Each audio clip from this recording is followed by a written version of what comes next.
VE been with my company for a significant period now, I'd say about 6 years. Thanks to the time I've put in, I have seniority over the other associates. Not to mention, I have more training and credentials under my belt than they do. The company recently picked up a new contract for some kind of large government office building. Its location is quite strange for a government office. I won't get into exact details, but to give you an idea of what makes the area so odd, it's located in damn near the middle of nowhere.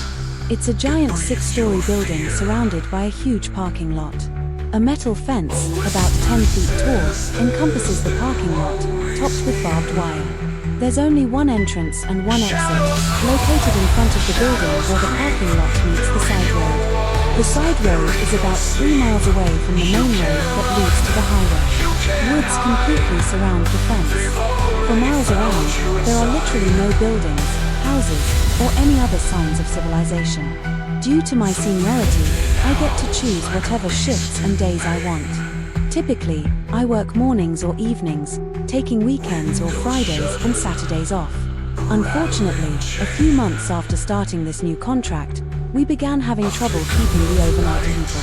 During the day, we usually have 3 guards working all 7 days. On the overnight shift during the weekdays, there are 2 guards.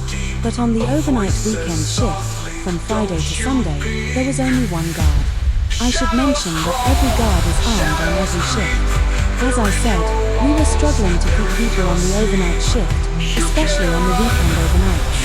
Because of this, my supervisor asked if I could help out and work some overtime on those weekend overnight shifts until they could hire more people. I could have, and, in hindsight, I should have said no thanks. But at the time, I actually needed the extra money because I was getting ready to move into a new apartment soon. So, I accepted the extra shifts. The first couple of weeks were fine, no issues, nothing strange. But what happened on the 3rd weekend is what made me regret my decision to take the overtime. It was a Saturday night, around 2 a.m. A very bad thunderstorm was going on outside. I was sitting in the camera control room, which is on the top floor. The control room has a window that oversees the back part of the parking lot. Inside the room, 3 large computer screens show the CCTV live feeds from all the cameras located throughout the building, as well as the few cameras outside in the parking lot and by the entrance exit. I was sitting in the control room doing what I normally did while working alone overnight. I had the lights off, watching movies I'd previously downloaded on my phone while also playing games on my Game Boy. I'd been sitting for a while and got up to stretch my legs and move around. I was also starting to feel a little sleepy and was thinking about going down the hall to the vending machine for an energy drink.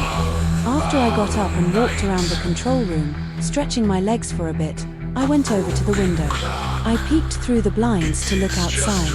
I watched the heavy wind and rain blowing random debris around. I was just about to walk away from the window to grab that energy drink when, all of a sudden, a flash of lightning lit up the surrounding area past the fence.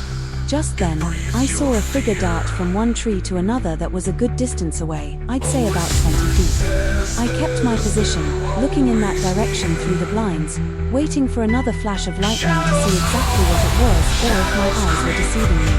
A couple of seconds passed, and another flash struck. This time, I didn't see anything near or around the tree I saw the figure move to. At that point, I clearly thought my eyes were playing tricks on me and that it was just me being tired. I left the window, went down the hall, and got the energy drink.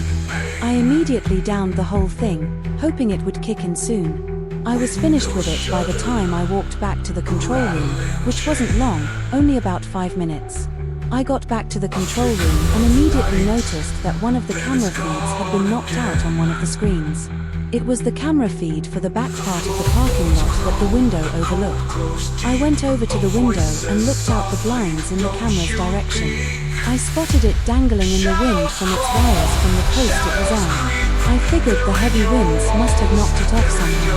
I sat back at my desk, put in my report for the night, and then went back to what I was originally doing. A few minutes passed while I was watching a movie on my phone when I heard the alert sound the system makes when someone is accessing a part of the building that requires a code to be entered on a keypad. I looked at the main screen and pulled up the tab that shows the access points of the building. It showed me the one being accessed was the one in the back of the building by the back parking lot. At that point, a shiver ran down my spine as I realized someone was outside. From the shadow figure to the camera being knocked out, and now the keypad being accessed. Whoever it was had the code because they got in, and the system showed me the green light. I thought to myself, it couldn't be another worker or security guard. If it was a worker, we would have a memo telling us who it was and what times they would be here, as well as what part of the building they would be in. I knew it wasn't a security guard because I would have known about that, too. I picked up the phone on my desk in an attempt to call the cops, but it was out. I looked at my phone and, of course, no service. I figured the best thing to do would be to try to walk around the hallway and try to get service on my phone. I left the control room and went into the hallway. I started walking toward the service stairwell while looking at my phone, hoping to get a signal soon. Just then, as I was looking down at my phone, the power was shut off.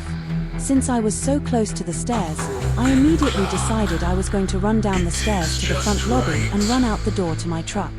I got to the stairwell and opened it up. It was damn near pitch black in there. I decided to use the darkness to my advantage and walk quietly down the steps. I figured if this person cut the power, they had to be in the generator room, which was in the basement.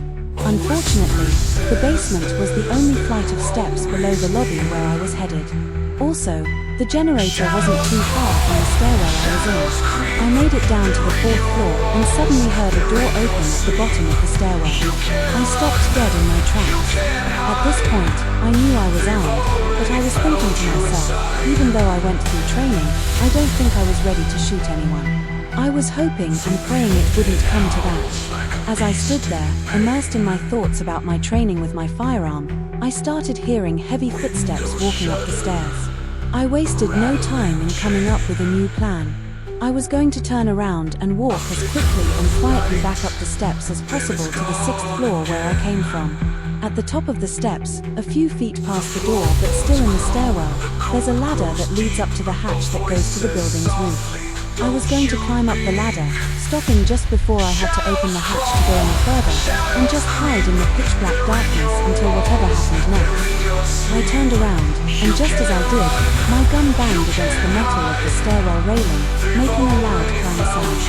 As that happened, I froze, and so did the heavy footsteps. A few seconds went by, and then I heard whoever it was running as fast as they could up the steps. I sprang as fast as I could, running up the steps as if my life depended on it.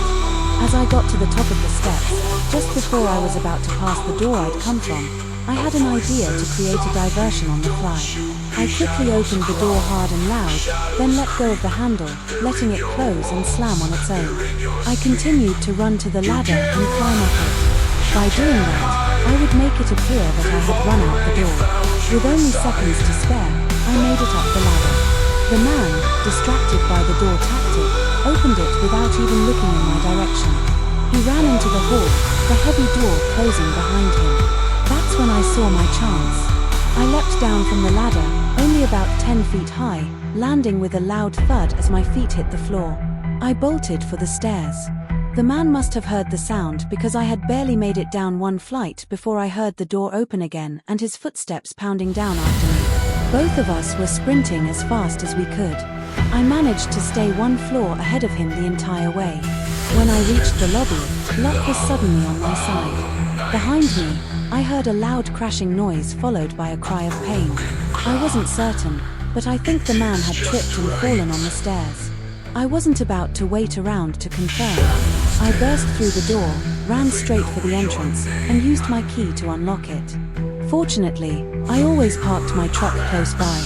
With the wind howling and the rain pouring down, I hit the fob to start the engine and unlocked the doors as I sprinted across the lot. I jumped into the truck, threw it in reverse, and just then caught sight of him, dressed all in black, his face covered by a mask and hood, bursting out of the building and charging toward my car. I slammed the gear into drive and floored it, tires screeching as I tore out of the lot and onto the side road. It wasn't until I was nearly at the main road that I got a signal on my phone. I immediately called the police. They arrived about 15 minutes later, and I followed them back to the building. I told them everything, filling out reports for both them and my company.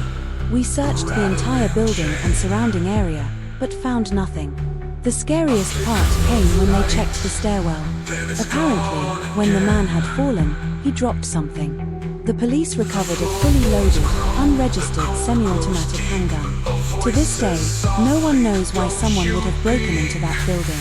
There was nothing particularly special about it, except that it was government property. Whatever the case, I'm just thankful that luck was on my side that night.